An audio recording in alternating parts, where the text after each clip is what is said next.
Coming up on State of Events, fans mourn the death of Los Angeles icon Nipsey Hussle.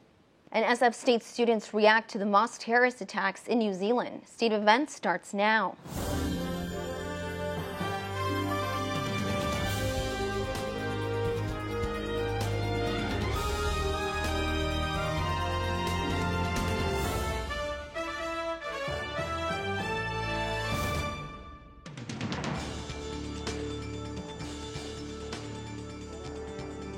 Welcome to State of Events. I'm Zach Priest. And I'm Ashley Loessa. Let's get down to our top story. The San Francisco Police Department is investigating a crime where a man pulled out a gun on a family member near San Francisco State. The incident happened on Sunday afternoon on Vidal Drive near the campus, where the suspect left the scene in a silver Cadillac SUV. School officials at San Francisco State say that there is no threat at this time, and more updates will be provided as the investigation continues. San Francisco State students voiced their concerns regarding the New Zealand mosque shooting. Reporter Alexandria Hernandez has the story. Students and faculty gathered together at SF State for a campus discussion concerning the terrorist attacks on two mosques in New Zealand. I live in America. In America, this happens too often. Quite frankly, I think we're very desensitized to a lot that's happening in the world. So it's very critical. It's a personal commitment of mine to try to engage with people on a personal level about some of this stuff so that I can really make a difference from that more authentic space.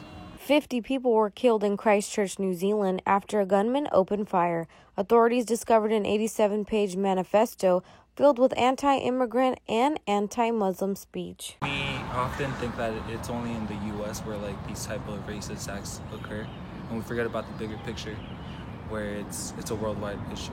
New Zealand's Prime Minister and other politicians passed legislation banning all semi-automatic weapons just days after the tragedy.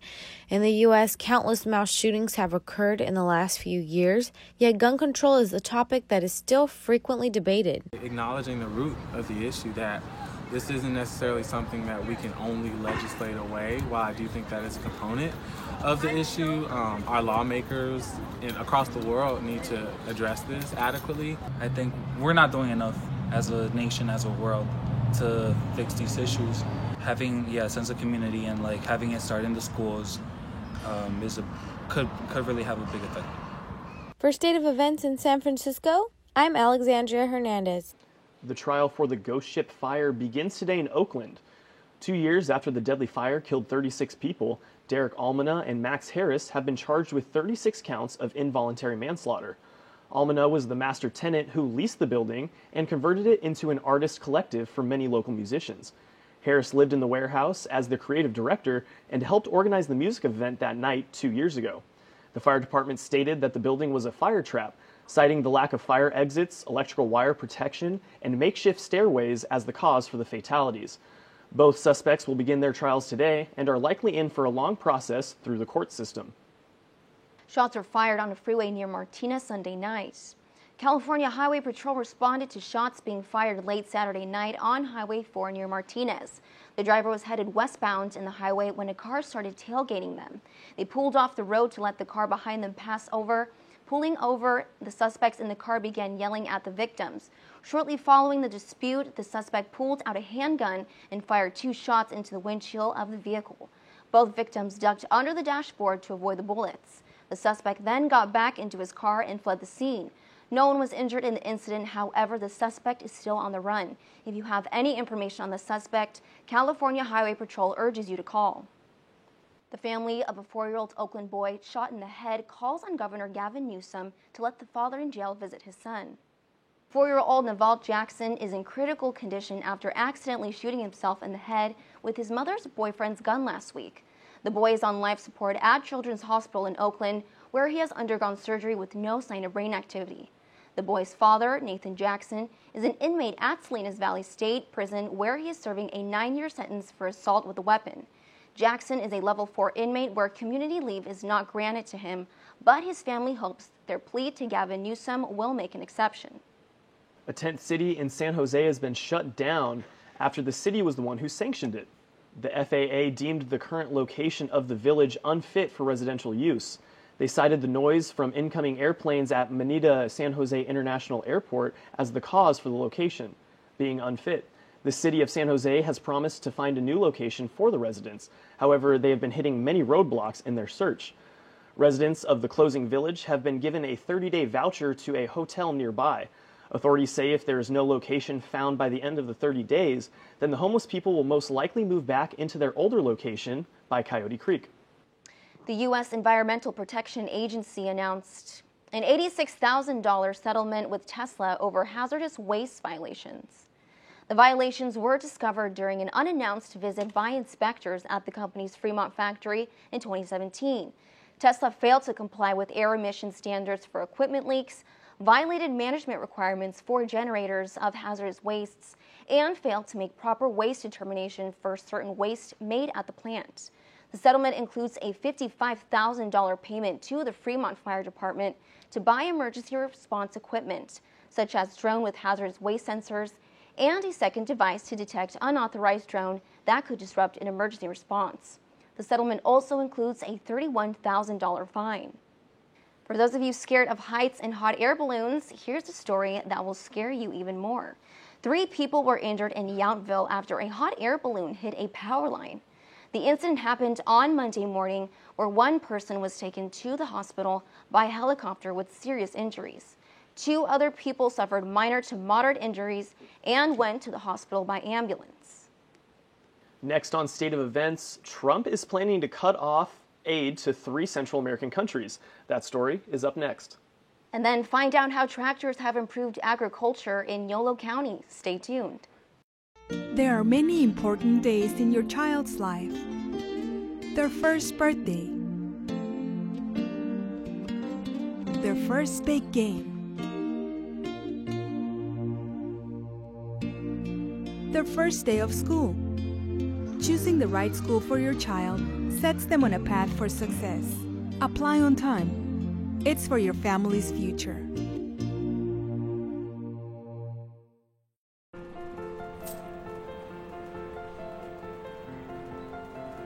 No matter how much you give, every cent donated can turn into something useful.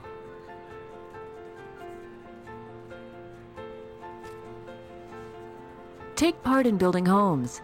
Take part in building hope. Habitat for Humanity, Greater San Francisco, building homes and hope in Marin, San Francisco, and the Peninsula. Claudia is a pre-med student in search of a global health experience. She desires a program abroad that provides cultural immersion. Claudia wants a credible program that affirms her interest in the medical field. Most importantly, she seeks an international, community-based health program. Claudia finds herself with Child Family Health International. How will you distinguish yourself? Visit cfhi.org.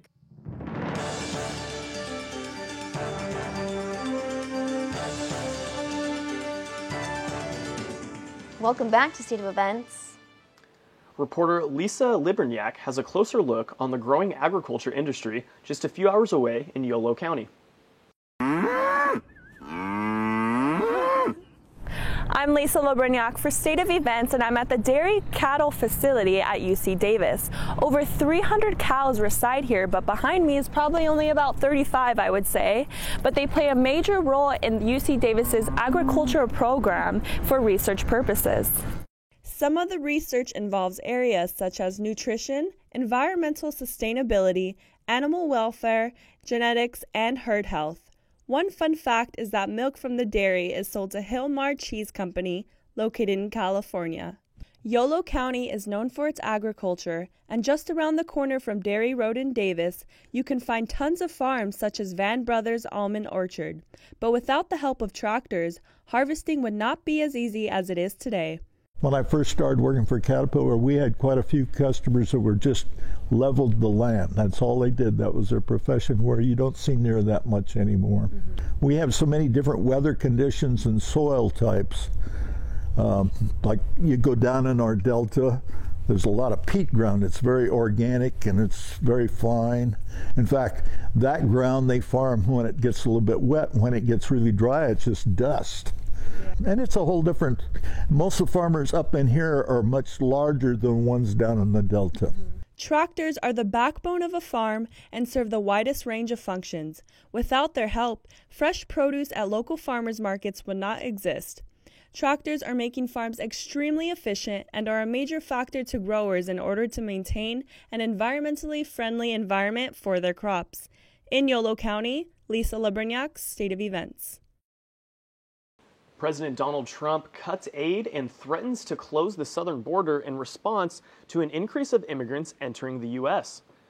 The president said on Friday that he cut off $500 million in foreign aid approved by Congress for Honduras, Guatemala, and El Salvador. Trump blamed the Central American governments for not doing enough to prevent the influx of immigrants, which U.S. officials say is overwhelming immigration controls at the southern border with Mexico. Trump declared in a series of tweets that he will close the border this week if Mexico does not make progress. The decision to close the border could come with economic setbacks such as food shortages, rising prices, people out of work, and a decreased stock market. Now we're going to toss things over to reporter Samuel Chua for the World News Roundup. Thanks, Ashley. There's so much happening around the world. A Vietnamese woman accused of using a nerve agent to assassinate the half-brother of North Korean leader Kim Jong-un has escaped the death penalty in Malaysia. Tuan Thi Huang has accepted a lesser charge of causing hurt by a dangerous weapon. On Monday, Malaysian prosecutors offered to reduce the murder charge against Huang, who is the only suspect still behind bars following the release of a co-accused last month. The judge sentenced Huang to 3 years and 4 months in jail starting from her date of arrest in February 2017. But Huang's lawyer said that he expected she could be released as early as May this year. In light of the topic regarding the death penalty, the country of Brunei announced that the punishment of gay sex and adultery will include death by stoning. It will start this Thursday, April 3rd, and the move is part of an implementation of Sharia law. Other punishments like the amputation of a hand and a foot for the crime of theft will also be installed. Human rights groups were quick to express their horror, with Amnesty International urging Brunei to immediately halt implementing the new penalties, which they call vicious and inhumane. And to end with a happier note, pickle lovers, this story is for you. I'm excited to announce McDonald's new McPickle burger. Just kidding, it was an April Fool's joke. The company in Australia shared this photo of a so-called McPickle that looks just as it sounds, with pickles layered between melted cheese, ketchup, and sesame buns. Although it was a joke, some people took it seriously and actually wanted a bite. One clearly disappointed pickle fan wrote, "OMFG, if this is an April Fool's joke, I'ma be mad." To rub salt in the wound, McDonald's Australia added a comment to their Instagram post that it was available until yesterday. Sorry, pickle fans. Well, that's it for your World News Roundup. Back to you guys at the desk. I can't believe that pickle burger's fake, dude. Nothing beats a McDonald's pickle. Well, the New York Fire Department is cracking down on escape rooms across the city. The department has issued 7 vacate orders across the city. 4 escape rooms have already been shut down, and 3 others are partially shut down. This comes in the wake of 5 teens that died in Poland at an escape room that caught on fire. The girls were locked in the room and had to find a way out. When a fire broke out, they had no way of getting out of the room, and the building burned down. The New York Fire Department found that 21 violations were in order for multiple reasons that ranged from safety hazards to evacuation routes to operating at max capacity. 9 locations were issued fines, as well as the fire department promises to keep tabs on the locations that they remain open. Measles are making a comeback, and it's in the worst way possible. The CDC has found themselves fighting a virus that was eradicated in the year 2000. They have confirmed over 387 cases across 15 states that occurred between January 1st and March 28th. The CDC defines an outbreak as 3 or more confirmed cases in the same area. They have confirmed 6 major outbreaks across 4 states, which include New York, Washington, New Jersey, and California. The CDC states that the outbreaks are directly correlated to parents who are not vaccinating their children, which has become increasingly popular in the last few years. The last major outbreak of measles was in 2014, when about 600 cases were confirmed. The CDC says that this outbreak is on track to surpass 600 cases. Next on State of Events, find out why people are rethinking their trip to Santa Cruz. And baseball season is finally upon us. Sports reporter Nicole Gitsky has more on that after the break.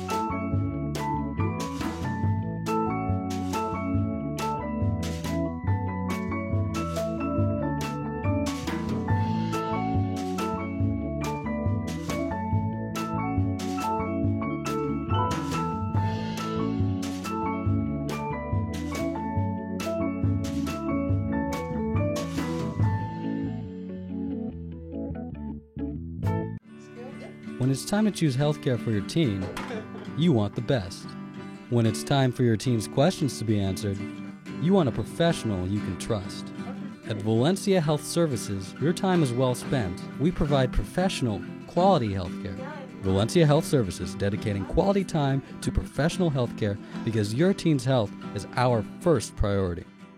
Valencia Health Services. Quality time because we care.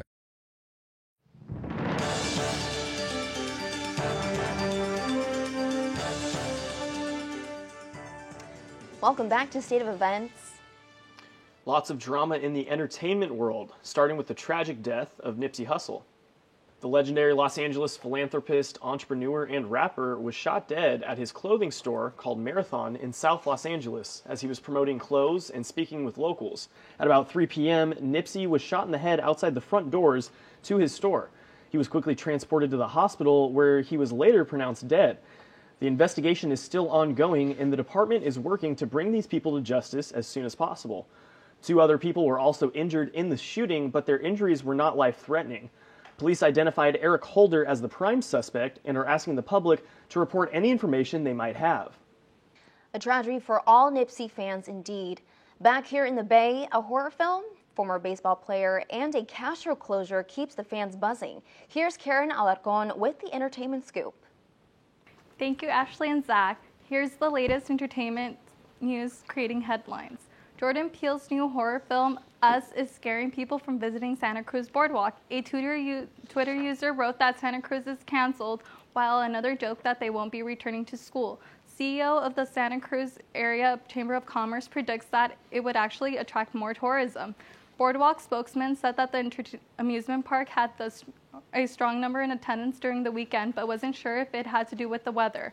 However, they did see an increase in guests riding the Haunted Castle and Fright Walk, but still unsure if it's related to the movie. On to more entertainment news. Former Oakland A's player Jose Canseco launched a podcast Wednesday where he talks not just baseball, but everything from finances to divorce and marriages, baseball, Sasquatch, aliens, and the galaxy. Canseco made headlines when he exposed Alex Rodriguez by saying, "One of the biggest liars I've seen in my life." On his podcast, he dished that Rodriguez had cheated on J-Lo with his ex-wife, Jessica, amid proposing to Lopez, and goes into detail as how A-Rod met Jessica. Last but not least, a staple in the Castro, the cafe closed Sunday for a remodel that will last until June or little longer in hopes to bring back the bar as it once was. The patrons want to create a brand new state-of-the-art bar and nightclub. The cafe is an attraction to the younger crowd of the LGBT community and their friends. Though the closure is temporarily, Firewood Cafe is permanently closing on 18th Street. The cafe plans to reopen in time for Pride around June 17th as all goes well. Bow and Toad Hall are about to get more crowded. That concludes the entertainment roundup for this week. Check out our website at stateofevents.net. I'm Karen Alarcon. Back to you two at the desk. Protesters in Chicago gathered around the office of the attorney responsible for dropping all charges against Empire actor Jussie Smollett. The city's police union rallied outside of Cook County Attorney Kim Foxx's office on Monday, clashing with a counter-protest in support of Foxx. The union protested against Foxx's decision to drop the 16 felony disorderly conduct charges against Smollett, who was accused of staging a hate crime against himself in January. The police department spent about $130,000 in overtime as police searched for the criminal of the alleged attack. Foxx has faced criticism for her decision and for removing herself from the case, allowing her chief deputy to make the decision to drop the charges. Foxx says that the result is not uncommon in a low-level felony case where the accused has no criminal history. And next on State of Events, Nicole is here with a peek at the brand new Chase Center and a quick sports update. Nicole? That's right. Well, basketball may be winding down for this season. There are some exciting things coming for the Warriors next season. I had the chance to check out the Chase Center this week. Construction is underway at the Chase Center in the Mission Bay neighborhood, which will become the home of the Golden State Warriors. This $1.4 billion stadium is said to be one of the nicest arenas in the U.S. The building will house 2 entrances along with a 5.5-acre park, restaurants and shops, a hotel, and office spaces. The stadium is specifically built for NBA games and will result in better viewing angles. The front entrance holds a unique piece of architecture, which the Warriors are calling the Gatehouse. The pre- and post-game coverage will take place here and has wraparound steps that lead you to the top. San Franciscans are looking forward to the Warriors being in their backyard. I mean, who isn't excited about the Warriors coming here? But some wish they would go back to Oakland. Pretty worried about it because the more stuff happening here, the worse the traffic gets. Luckily, in a coincidence, Muni has a stop right in front of the Chase Center, allowing Warrior fans to travel through public transport rather than congesting the streets. The Chase Center is scheduled to open on September 6, 2019, in time for the Warriors' 2019-2020 season. In San Francisco, I'm Nicole Gitsky with State of Events. The Warriors have also proposed to use the parking lots down by Giants Stadium as overflow parking. The Warriors and Giants will face a handful of games where they will overlap, which may pose a problem. Over to baseball, where the San Francisco Giants will have their home opener this Friday against the Tampa Bay Rays. Reminder to fans that former AT&T Park is now Oracle Park. That's what's exciting in the sports world. I'll send it back to you two at the desk. Thank you, Nicole. All right, now that we mentioned it, I have to ask you, Zach, did you watch Us? I did. It was, I was on the edge of my seat the whole time. I had a death grip on the armrest. It was crazy. Did you see it? I did see it, and I didn't see it just once. I saw it twice. It is honestly amazing, and I definitely recommend it to viewers at home. And that is all for this week's State of Events. Make sure to follow us on our social media.